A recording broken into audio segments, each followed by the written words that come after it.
Hello, and welcome to Sideways. This week, we're talking about the role genetics play in addiction.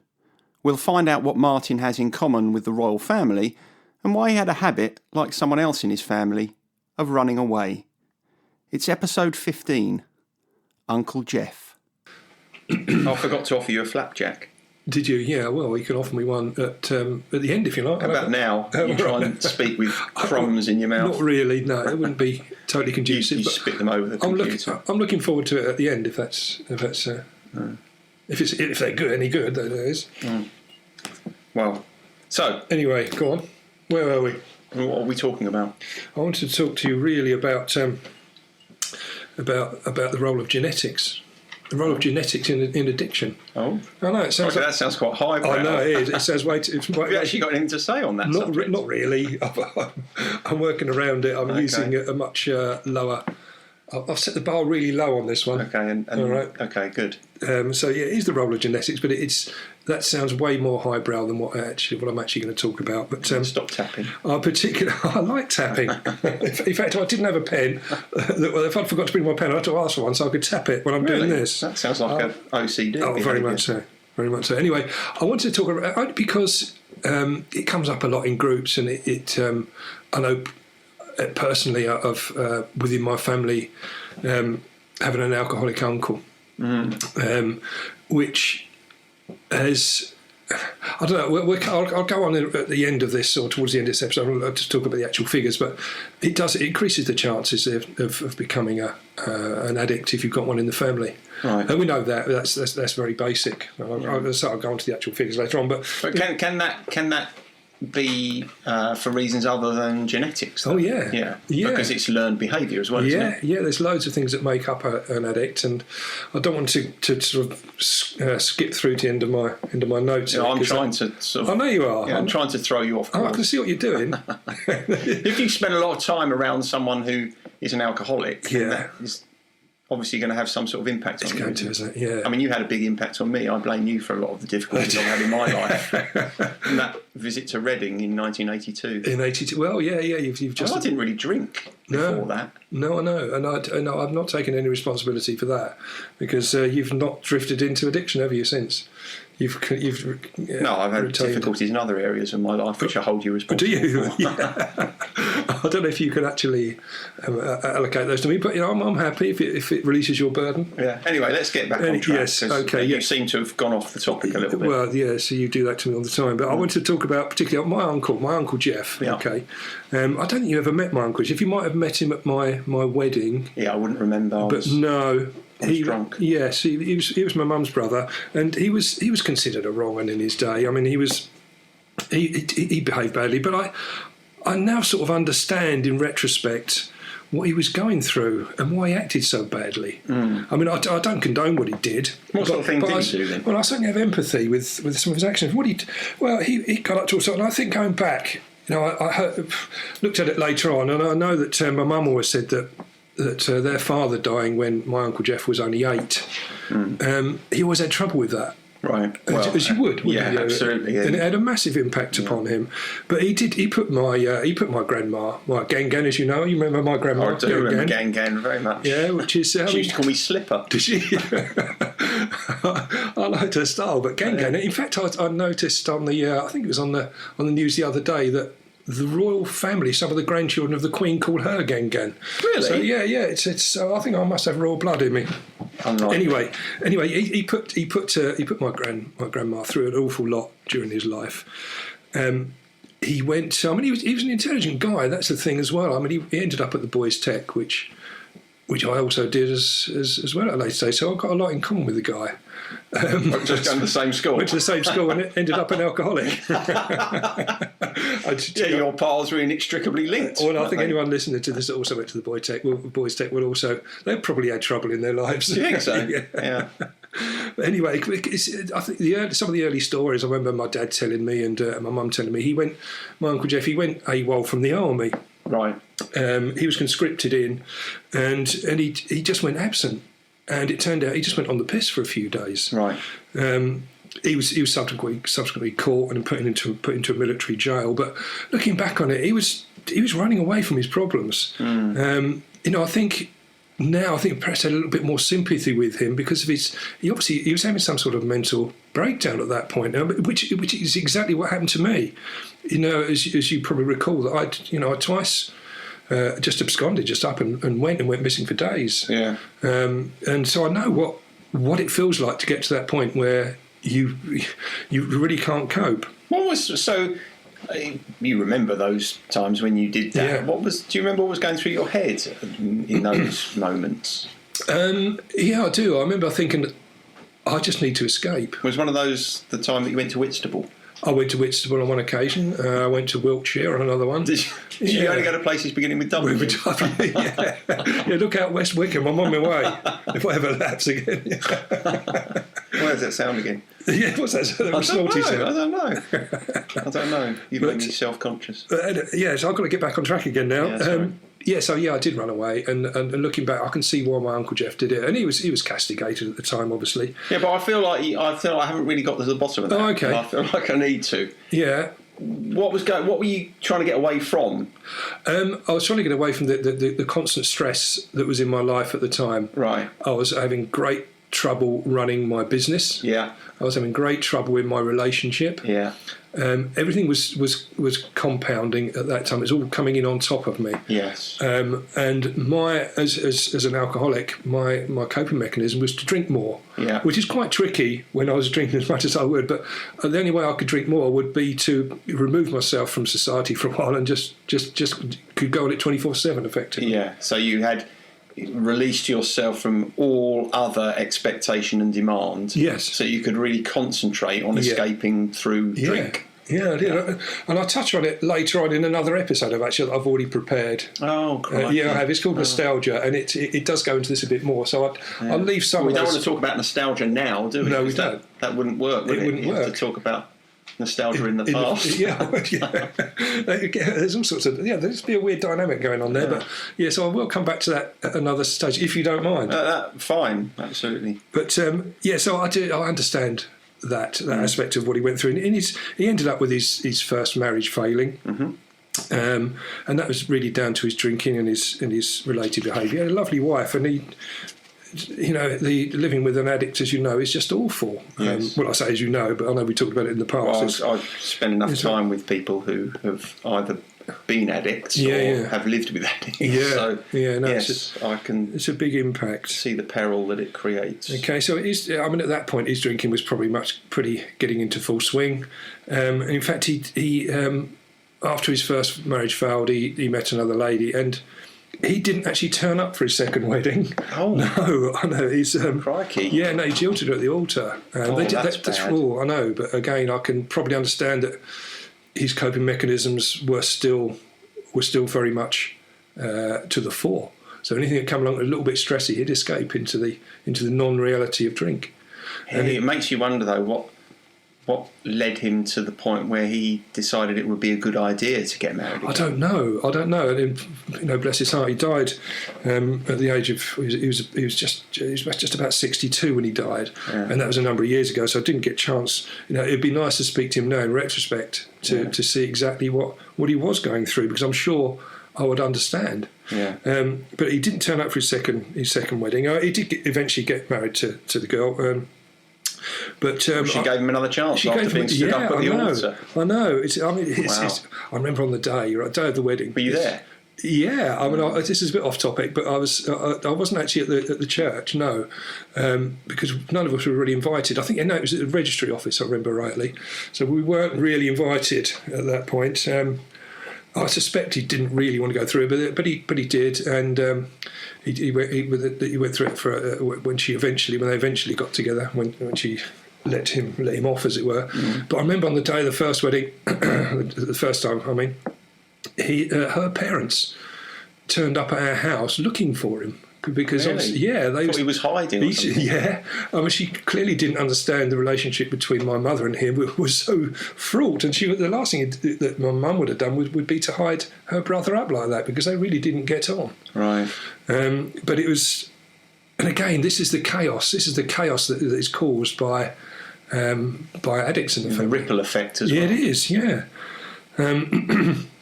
I mean, remind me to tell you another story. I don't know if we'll get time on this episode, but I've got to tell you about another wedding-related story that cropped up in group at some point.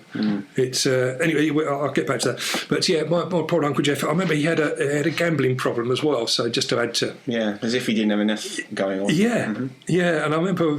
You probably remember my dad and my next door neighbour built an extension on the backs of our houses. I certainly do remember that. It went on for a number of years, really, when you're doing it after work and at weekends and things. And my Uncle Geoff was a plasterer by trade. I remember him coming round, and he didn't get plastered on this occasion, but he was doing some plastering, and then suddenly it all went quiet. And my dad went to find him to see what was going on, and he turned the telly on, and he was watching the dogs on the telly. He'd had a few quid on one of the greyhounds, and he was watching it coming in.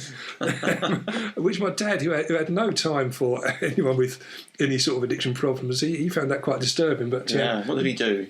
He managed to get him away from the TV and finish the plastering job, but didn't invite him back to continue doing plastering the rest of the house. But yeah, so my Uncle Geoff was probably just functioning at that time, just getting by. But he did go to AA. He did go to AA, and he had periods of sobriety, but he kept relapsing. Did he go to AA? Because obviously this is something we've spoken about a lot. Yeah. Did he go to AA of his own volition, or was he kind of pressed to go? I think there was a bit of pressure from his peers, which might be one of the reasons why he didn't last. No, it didn't. He kept relapsing. It caught up with him in the end, as I say, and it killed him. But I remember bumping into him in the pubs in town. I sort of had an affinity with the guy even then, so I'd have only been sort of 18, 19. I remember you saying that. There's something. There was a sort of a fondness you had for him, wasn't there? There was. I mean, but everyone else had a spirit. As it turned out, I didn't know that was going to be the case. Yeah, but maybe unconsciously. We did know. We saw eye to eye, and he was a real underdog. He was the black sheep of the family, and I think I sort of took that mantle on later on down the line. And so we were probably going through the process of passing on the baton at that time. That's what was happening. He probably was. He saw you as his heir apparent, to go back to use the royal analogy.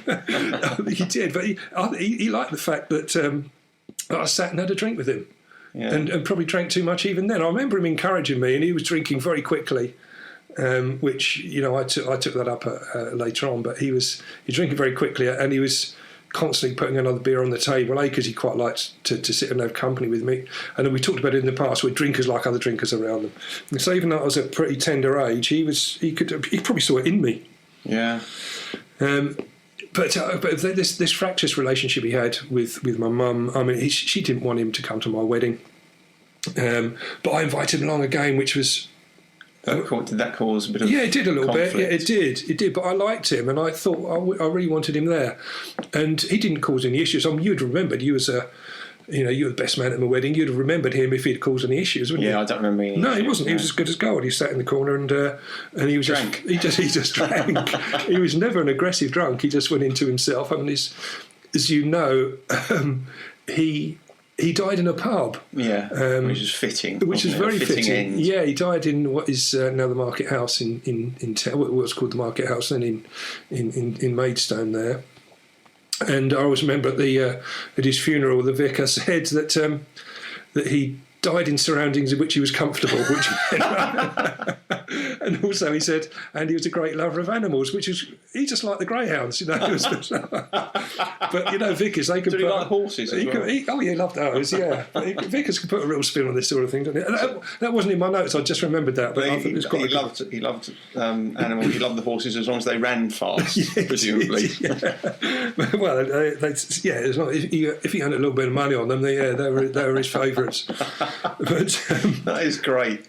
Yeah, but that's an aside, really. I'd forgotten about that. Just suddenly came to me as we were talking about my Uncle Geoff, which is quite a good little anecdote, really. But going back to that point you made right at the start of that about the making up of an addict. Yeah. We were saying about genetics and saying about lots of different things. The way it was explained to me, and when you look at it, when you research this, it stands up across lots of different papers that have been written on this and the research. And they explain it by, some of the pie charts I've seen. So if you can imagine a pie chart with a number of sections in it, and each one of those sections is one of the facets that make up an addict. Yeah. And those sectors, those different sections, they cover like social factors, environmental factors, peer groups, normalisation of use around us, stress, mental health issues. There's a big section in there for trauma, physical and sexual abuse, witnessing or experienced violence. They all make up part of this pie. So each of them take up a section of this pie, but the biggest section by far, and it takes up a half of that pie, is covered by genetics. Wow. I know, and I thought. So what you see is in the home or experience with your relatives. Yeah. Yes, but the genetic part of it makes up an awful lot of the making up an addict. It's a major factor. It doesn't mean you've got you. It's a predisposition. It is, rather than a predetermination. Yeah. It is borne out in the amount of people I see that come into groups that have addicts in the family. In fact, there's a chap that's only recently come in. He's only 25. Which I've got to take my hat off to him to recognise he's got a problem at such a tender age, really. And he was talking about it, and I posed the question to him and said, have you got addicts in the family? He said, oh yeah. He said both my parents are alcoholics. Yeah. And he said all of his peer group, his brothers and sisters, his relatives, his friends, they all abused alcohol and drugs. And he recognised quite early on that he had this problem, and I really respect him. Well, it must become the kind of accepted coping strategy. What do we do? What do we do when we're under stress? What do we do in this situation? What do we do in this situation? Oh, we have a drink. We do, and I think it is, but it was very much one of those sectors we were talking about earlier on, about the normalisation of use and abuse. That sector we were talking about earlier on, about the normalisation of abuse around us, that with him, it's massive. It was there, and it's around him all the time, and it seems to be a common factor in people that are coming into groups. But another big factor is the sort of mental health issues that which again research shows that they can be inherited, and we know that. Mental health issues can in turn can increase the risk of abusing drugs and alcohol. And then to cope with these mental health issues, you take more drugs and alcohol. So you get this awful spiral.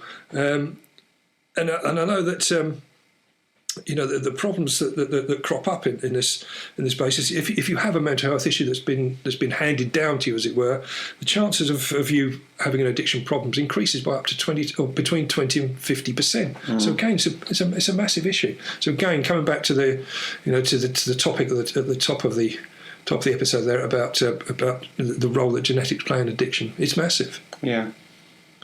Does that make sense? It makes absolute sense. No, you're looking at me all sort of quizzically. No, I'm taking it all in. I'm listening to what you're saying. Well, tell me if there's anything I'm saying which you want to take issue with, because a lot of people out there do take issue with it. There's nothing I want to take issue with. I think the only thing that I think we have to be a little bit careful of is, if you talk to someone who is having mental health issues too much about the genetic component, there is a danger that sometimes people can almost use it as an excuse. I agree. I do agree. The number of people I've had come and see me and they'll say things like, I'm depressed. I know I'm going to have to live with depression because my mother was a depressive. And I always think to myself, that's not helping you, that thinking. No. Once you tell yourself you're bound to be depressed because your mother was depressed, it's like, well, that's it. You've decided, and there's that has a massive influence on the way we feel about ourselves. Once we've, humans don't want to be wrong. So once we have a belief about ourselves or a belief about the world, we'll do everything that we can to try and prove that we're right. So if we feel that we're depressed or we're a depressive, we'll be very good at identifying all of the evidence that proves it, and we won't be quite so good at identifying the things that perhaps suggest that it isn't true. So I think you have to be careful with people when you're talking about the genetics. Oh, I totally agree. It's as we said, it's not something which means you're definitely going to become an alcoholic. No, because other people in my family who down the male line, my Uncle Geoff, haven't become alcoholics. But with alcoholism, with addiction, when you're in recovery, being able to kind of think about and explore the potentially the potential genetic component of that is probably giving strength to your recovery, right? Yes. Whereas before you're in recovery, exploring the genetic part of it is probably something that is more likely to keep you in addiction because you're saying, I'm not sure I can break free of this. You know what I mean? Yeah, I do. I think you're absolutely right. I mean, I've only looked at this in retrospect. Exactly. But I think I would have used it, definitely. I'd have used that as a reason to carry on the way that I was behaving. Yeah, I can imagine you saying, well, my Uncle Geoff, he was an alcoholic. There's a big genetic component of alcoholism. I'm bound to be an alcoholic. Who's getting the drinks in? Yeah, quite. I mean, it's strange. You remember? I remember on EastEnders when the Phil Mitchell storyline was going around about him being an alcoholic and then going to recovery, etc. Yeah. And I remember him getting caught with a bottle in his hand at one stage, and he said, "Well, I'm an alcoholic. This is what I do best." Yeah. And he was leaning on the fact that he had this condition, and therefore that's the way that was why his behaviour was as it was. Yeah, it reminds me of something that I read somewhere. I can't remember where I read it, but there was someone was doing some research into the impact of alcoholism in parents on children, and there was this particular family, and there were two sons, and one of the sons had made a very good life for himself. He'd been very successful. He'd got a stable family life and so on, and the other one had fallen into addiction and become a drug addict and an alcoholic. And one of the questions they asked both of them was, considering the fact that your parents were alcoholics, what do you think it is that has led you down this path? So asking that to the guy who'd made a good life for himself, he said, well, my parents were alcoholics, what do you expect? As if to say, well, I was bound to do something different because I could see how destructive that was. Yeah. And when they asked his brother, the one that had fallen into addiction, his answer was, well, look at my parents, what do you expect? So his rationale was, well, I had no chance, did I? Look, my parents were alcoholics, I was bound to be an alcoholic. So there's something so interesting there about the way that you view your upbringing and what it then determines about your own path. Does it mean that you're going to have to follow the same path, or does it mean that inevitably you're going to follow a different path because you can see how destructive it was? From my point, I mean, it does depend how you view things. But certainly, when I saw my uncle dying prematurely through alcohol abuse, it had no impact upon me. Yeah, precisely. It's like, when I've asked people in the past, who want to give up smoking, I'll ask them, have you ever seen anyone? Has anyone ever died from a smoking-related disease that's close to you? And people say yes. And if I say to them, did that have any impact on you? They'll say no. I don't think it does. I don't think we don't even think about our own mortality. No, let alone be affected by someone else's. No, and I think certainly I always felt, Uncle Geoff dying, I never thought that my alcohol abuse was going to get to that point. Why though? I don't know. I thought I was indestructible at that point, and I probably thought at the time, I could probably drink as much as him and still be all right. Yeah, I never thought he was going to catch up with me. But I think another interesting. Do you think that's typical of alcoholics, though? Yeah, I do. Because if you thought it was going to catch up with you, do you think it would stop people? If there was strong evidence that it would. See, I don't know. I think know. Some people probably wouldn't be stopped by it if they were feeling as if they weren't worthy of getting better anyway. Yeah. There's that. But for other people, I think you're right that they have a kind of almost a sense of immortality. Yeah, I know that happens, but it won't happen to me. I mean, it's certainly the way that some people feel about their drug use or their drinking. That I've got this under control. I mean, you hear that all the time, don't you? Yeah, very much so. Yeah. I'm not an alcoholic. I'll drink every day, but I could stop if I wanted to. I mean, it's just. It's you're kind of in denial, aren't you, already? Totally, yeah. There's another thing that it's not on my notes, but it's just something I remember. You sure you want to say it then? It's not on your notes. I know. You're okay going off? Sort of. So you might have to give me a little bit. Do you want another cup of tea? I think I might have a little bit of therapeutic help after this, or psychotherapeutic help to get me through it. But I remember reading a paper about genetics. Where they did a study where they took they took some children. They did a survey on the children that had been fostered out and adopted.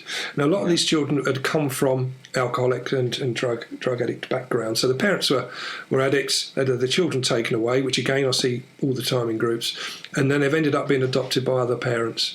Now, those children that were taken away from alcoholic parents had a bigger chance of developing alcoholism, even though they were put with a new set of parents that had no addictive problems or no addiction problems, and probably wouldn't have had any drink or drugs in the house at all. Yeah. So it sort of proves that there is a genetic link, even though they had other factors around them that were potentially going to stop them. There was still that potential. This is the whole nature and nurture. Yeah, it question, is. Isn't it? It's a very good book. I'm looking at my bookshelves and trying to remember who it's by. I think it's called Nature via Nurture or something similar. But it's very good, and it argues that actually it's both. I would say it's both. I would say it's both. You didn't write the book, did you? I didn't write the book, but I concur with what it's saying totally.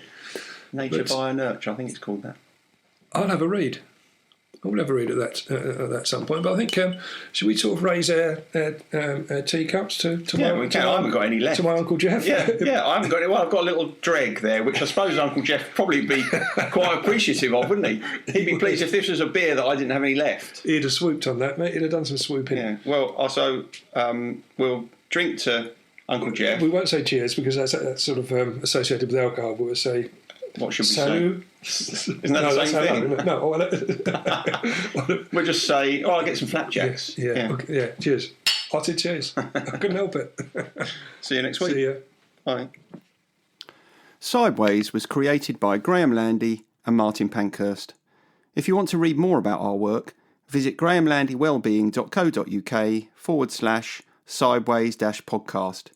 You can follow us on Twitter, and you can email us to let us know what you think of the show and with any questions that you may have. Finally, we want to thank you for listening and ask that if you've enjoyed what you've heard, you spread the word. And we'll see you next week. We are family. I got all my sisters with me.